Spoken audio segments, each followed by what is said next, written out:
یہ ذیشان بھائی نے ایک سوال پوچھا ہے، جب آپ پارٹی چھوڑتے ہیں پھر اس میں برائیاں کیوں نظر آتی ہیں؟ ذیشان بھائی، یہ سوال آپ کا تھوڑا سا پریمس آگے پیچھے ہو گیا ہے۔ پارٹی اس لیے نہیں چھوڑی میں نے کہ مجھے، اور پارٹی چھوڑنے کے بعد میں نے برائیاں نہیں نکلی، میں پارٹی اس لیے چھوڑی ہے کہ مجھے پارٹی سے، میں برائی تو نہیں کہوں گا لیکن پارٹی سے اختلاف تھا۔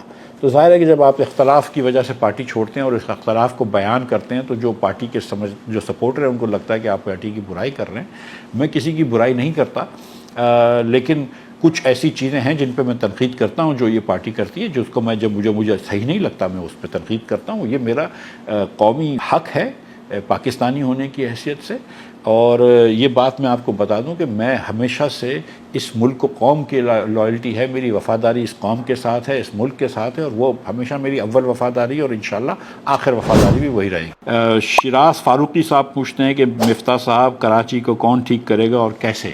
بھائی، جس طرح پاکستان کو پاکستانی ہی ٹھیک کر سکتے ہیں، کوئی باہر سے آ کے ٹھیک نہیں کرے گا، تو کراچی کو بھی کراچی والے اور پاکستانی ٹھیک کریں گے۔ کراچی جب ٹھیک ہوگا جب اس کی حکومت ہوگی، جب اس کے یہاں پہ تھوڑی سی پاور ہوگی، چاہے وہ ایفیکٹو لوکل گورنمنٹ ہو یا پروونشل گورنمنٹ کی اتھارٹی ہو۔ جب تک کراچی کے اندر آپ امپاورڈ لوکل گورنمنٹ نہیں رکھتے تو کراچی کیسے ٹھیک ہوگا؟ اتنے بڑے شہر کے اندر حکومت ہی نہ ہو، اور آپ کا جو کچرے کا جو نظام ہے اس کی بھی جو میٹنگ ہوتی ہے وہ سندھ کے چیف منسٹر صاحب چیئر کریں، تو ہو نہیں سکتا نا ٹھیک۔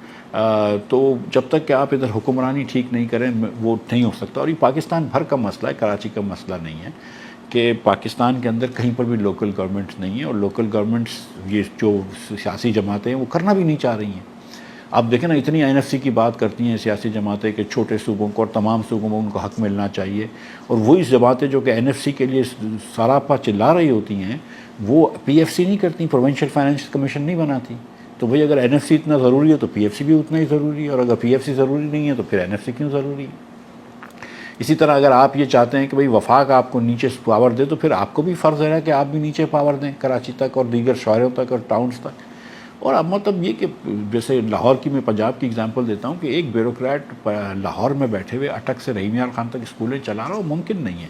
تو ان کو آپ جو ہے وہ لوکل گورنمنٹس میں بانٹ دیں، لیکن اگر یہ سیاسی پارٹیاں اس پہ بضد رہیں گی کہ وہ لوکل گورنمنٹ افیکٹو نہیں کریں گے، تو میں سمجھتا ہوں کہ پھر آئندہ جا کے کبھی نہ کبھی آپ دیکھیے گا کہ ایڈمنسٹریٹو یونٹس یا صوبے یا جو بھی اس کی اصطلاح استعمال کرتے ہیں، وہ اصطلاحات استعمال کرتے ہیں، وہ کچھ نہ کچھ ہوگا، کیونکہ یہ ایک دم نظام ناقص ہے۔ 2.70 کروڑ بچے ہم اسکول کے اندر نہیں ڈال پائے ہیں۔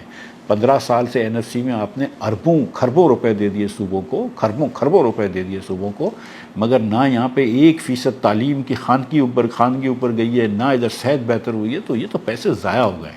تو ہم کو اس کا کچھ نہ کچھ سد باب کرنا ہوگا۔ شاہد بہادر صاحب پوچھتے ہیں، غالباً یہ ٹویٹر پہ ہے، کہ ایک الیکٹڈ MNA کو فائنانس منسٹر کیوں نہیں بنایا جاتا؟ نوید قمر صاحب، اسد عمر صاحب اور ڈاکٹر مبشر کچھ عرصے تک تھے۔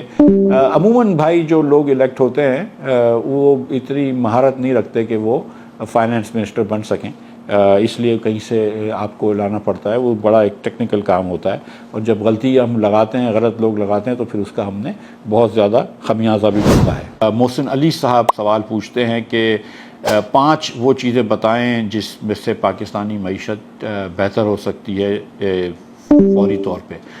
محسن صاحب، یہ میں سمجھتا ہوں کہ سب سے پہلی جو چیز ہے وہ NFC ایوارڈ کے اندر صوبوں کو جو وفاق پیسے دیتی ہے اس میں کمی لانا ہے، تاکہ وفاق کا خسارہ کم ہو سکے، اور وفاق کا خسارہ کم ہوگا تو ہمارا کرنٹ اکاؤنٹ بیلنس بھی ٹھیک ہو جائے گا۔ تو پہلی یہ چیز ہے، جب آپ یہ صوبوں کو کم پیسے دیں گے تو آپ کے ساتھ ساتھ آپ کو ٹیکس ریٹس بھی کم کرنے ہوں گے۔ پاکستان میں اس وقت ہم نوکری پیشہ لوگوں پہ 40% تک، تقریباً 38.15% تک ٹیکس لیتے ہیں، جو کہ نہ صرف غیر مناسب ہے بلکہ زیادتی ہے۔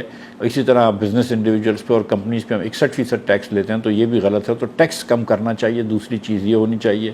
تیسری میں سمجھتا ہوں کہ اصلاحات لے کر آئیں بجلی اور گیس کی قیمتوں میں۔ بجلی کی قیمتیں پاکستان میں جو ہیں وہ آسمان سے چھو رہی ہیں، اور یہ ایک دم، جبکہ ہم سولر وغیرہ کے اندر 15-17 روپے کی بجلی اپنے گھر میں بنا سکتے ہیں، حکومت 60-65 روپے کی دیتی ہے، تو وہاں پر اصلاحات، نجکاری اور پرائسنگ کی پالیسی کو ریویو کرنا ضروری ہے۔ یہ 3 شارٹ ٹرم چیزیں ہیں جو میں نے گزارش کی آپ سے، بجلی وغیرہ کا کام، اصلاحات کرنا، ٹیکس ریٹس کم کرنا اور NFC ایوارڈ کم کرنا۔ لیکن اگر اس ملک میں 2.70 کروڑ بچے اسکول میں نہیں جاتے تو کوئی بھی ہم چیز کر لیں، جتنا ٹیکس کم کر دیں، جتنے مراد دے دیں، ملک ترقی نہیں کر سکتا اگر آپ کے 40% بچے پڑھے لکھے نہ ہوں۔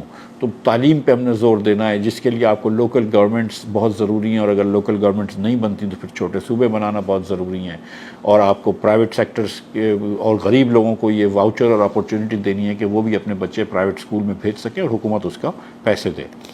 اور ظاہر ہے کہ صحت کے اوپر بھی آپ کو توجہ دینی ہے، ہم کو سافٹ چیزوں پہ توجہ دینی ہے، سافٹ تعلیم اور صحت پہ، نہ کہ بہت زیادہ بڑے بڑے پروجیکٹس کرنے کی اس وقت ضرورت ہے۔